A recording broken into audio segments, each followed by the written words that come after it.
Update क्या है, latest update क्या है बाबर आजम की सोच के हवाले से कि वो कप्तान रहेंगे अब वर्ल्ड कप के बाद, क्या नहीं? एजाज शेख साहब। आसिफ भाई क्रिकेट में ना कप्तानी के और टीम की परफॉर्मेंस और क्रिकेट के जो मामलात हैं इलेक्शन से लेकर छोटे बड़े जितने मामलात हैं कि खिचड़ी सी पकी हुई है। किसी को भी कुछ भी समझ नहीं आ रहा कि ये हो क्या रहा है। ख़ासतौर पर मुख्तलिफ चैनल्स पर जो बैठे हुए साबिक टेस्ट क्रिकेटर्स हैं वो भी ग्रुप्स में तकसीम है।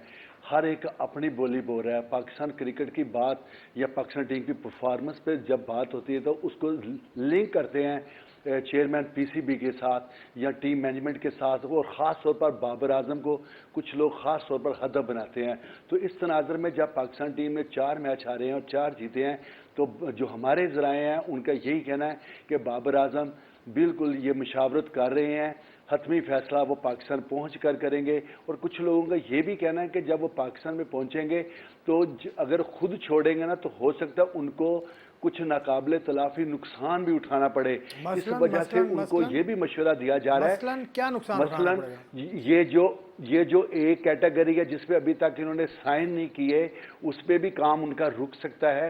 बाद मामलात ऐसे हैं जो क्रिकेट जो कप्तान की मुशावरत के साथ पाया तकमील तक पहुंचाने अभी बाकी हैं, वो भी रुक जाएंगे। तो इसलिए हो सकता है कि जब तक वो चेयरमैन पीसीबी के साथ एक तवील मीटिंग ना कर ले, अपने वालिद के साथ वो बड़ी अपने वालिद साहब को अहमियत देते हैं, तो उन्होंने अगर मशवरा दे दिया, क्योंकि जो इर्द गिर्द उनके साथ चलने फिरने वाले उठने बैठने वाले साथी हैं ना, वो बहुत डिसार्ट और मायूस होने कर रहे हैं। वहाँ पर भी इंडिया में भी जो क्रिकेटर उनके साथी हैं कि फलां ने ये कह दिया, फलां ने ये कह दिया, ये क्रिकेट ही तो सब कुछ नहीं है, ये अब जो बातें होती हैं। लेकिन एक बात आप सारे समझदार हैं माशाल्लाह, इस बात को समझते हैं, जो कुछ कहा जा रहा होता है मामला उसके बरक्स भी मामला उसके बरक्स अक्सर होता है। औकात सामने आ जाता है।